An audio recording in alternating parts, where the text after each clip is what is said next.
जय श्री राम। बच्चों, आज हम परशुराम जी के बारे में जानेंगे। नाम तो सुना ही होगा सभी ने। परशुराम जी भगवान विष्णु के 6वें अवतार माने जाते हैं। उनके पिता का नाम ऋषि जमदग्नि तथा माता का नाम रेणुका था। परशुराम जी के 4 बड़े भाई थे।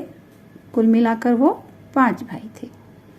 अपने पितामह अर्थात दादा महर्षि भृगु द्वारा किए गए नामकरण संस्कार के बाद वो राम कहलाए और शिवजी द्वारा दिए गए परशु अर्थात फरसा, शिवजी ने उनको आशीर्वाद के रूप में फरसा दिया था, जिसे हम परशु कहते हैं, इसलिए उनका नाम पड़ा परशुराम। महर्षि जमदग्नि का पुत्र होने के कारण वो जामदग्नि भी कहलाए जाते हैं। वैशाख महीने के शुक्ल पक्ष की तृतीया तिथि को परशुराम जी का जन्म हुआ था, इसलिए उसे हम अक्षय तृतीया भी कहते हैं और अक्षय तृतीया के दिन ही इनकी जयंती भी मनाई जाती है। इनकी प्रारंभिक शिक्षा ऋषि विश्वामित्र और ऋचिक जी के आश्रम में हुई थी। ऋचिक ऋषि से उन्हें सारंग नाम का दिव्य वैष्णव धनुष प्राप्त हुआ था। कैलाश गिरी श्रृंग पर स्थित भगवान शंकर जी के आश्रम में उन्होंने विद्या प्राप्त की और उनसे विद्योभी नामक परशु या फरसा प्राप्त किया था। परशुराम जी ने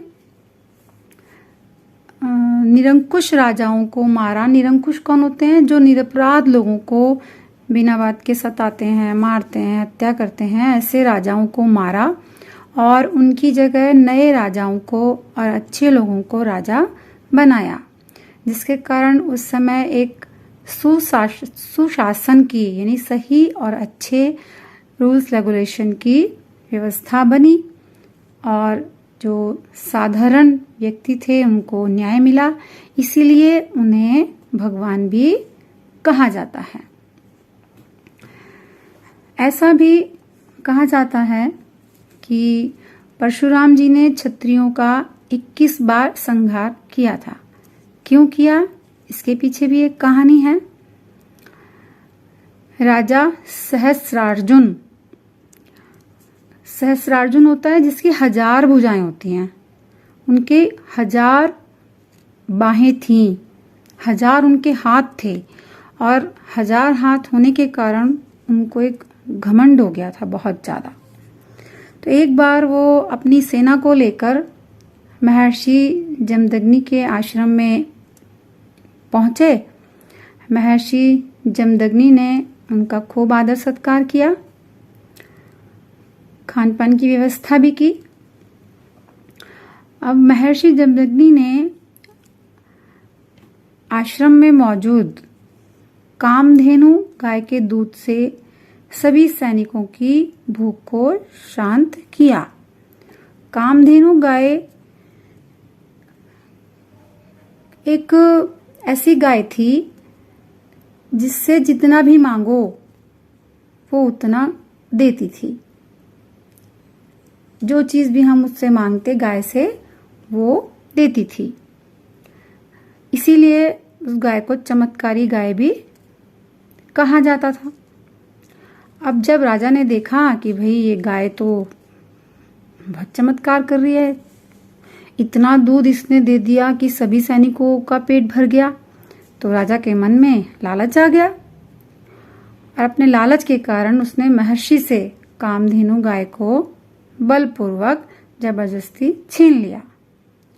उस समय परशुराम जी वहां पर नहीं थे और जब परशुराम जी को इस बात का पता चला तो उन्होंने गुस्से में आकर, क्रोध में आकर राजा सहस्रार्जुन का वध कर डाला, यानी उसको राजा को मार दिया। अब जब राजा को मार दिया, राजा के बेटों को पता चला, तो उनको भी लगा कि हमें भी बदला लेना है। तो उन्होंने क्या किया, उनके बेटों ने, राजा के पुत्रों ने महर्षि जमदग्नि को मार डाला। महर्षि के वध होने के कारण जो उनकी माँ थी वो भी सती हो गई। जब परशुराम जी वहां आए, उन्होंने देखा कि भाई उनके पिताजी का वध हो गया, तो उनको भी इतना क्रोध आया कि उन्होंने देखा कि उनके पिता के शरीर पर 21 घाव थे, और इन्हीं घावों को देखकर उन्होंने प्रतिज्ञा की थी कि वो इस धरती से समस्त क्षत्रियों का 21 बार संहार करेंगे, अर्थात उनको मार डालेंगे, बिल्कुल खत्म कर देंगे। जिस प्रकार रावण का वध करने के लिए श्री विष्णु भगवान जी ने श्री राम रूप में, कंस को मारने के लिए श्री कृष्ण रूप में अवतार लिया था, उसी प्रकार क्षत्रिय राजा सहस्त्रबाहु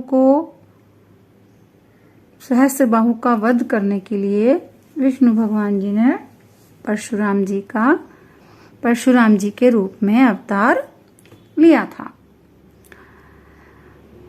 फरसे के बारे में भी कहा जाता है कि जो फरसा उनके पास था, भगवान परशुराम जी के पास, उसकी एक खासियत थी कि उसमें कभी भी जंग नहीं लगती थी।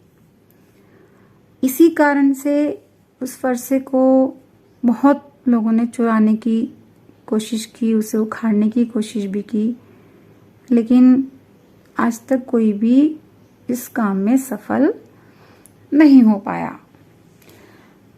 कलयुग में आज भी 8 ऐसे चिरंजीवी देवता हैं, महापुरुष हैं जो जीवित हैं। इन्हीं में भगवान परशुराम भी हैं। दैवीय कवच विष्णु के अवतार, ब्राह्मण ऋषि केवल ब्रह्मचारी पुत्र होने और भगवान शिव से फरसा प्राप्त होने के कारण उनको अमरता का वरदान प्राप्त है, यानी वो अमर हैं, वो जीवित हैं। इसीलिए ऐसा माना जाता है कि वो आज भी जीवित हैं। इसलिए हमें उनकी पूरे मन से, श्रद्धा भाव से पूजा अर्चना करनी चाहिए, और वो हमारी पूजा अर्चना को अवश्य सुनेंगे, स्वीकार करेंगे और हमें मनवांछित फल प्रदान करेंगे। ठीक है बच्चों, कहानी अच्छी लगी हो तो शेयर कीजिएगा, लाइक कीजिए, सब्सक्राइब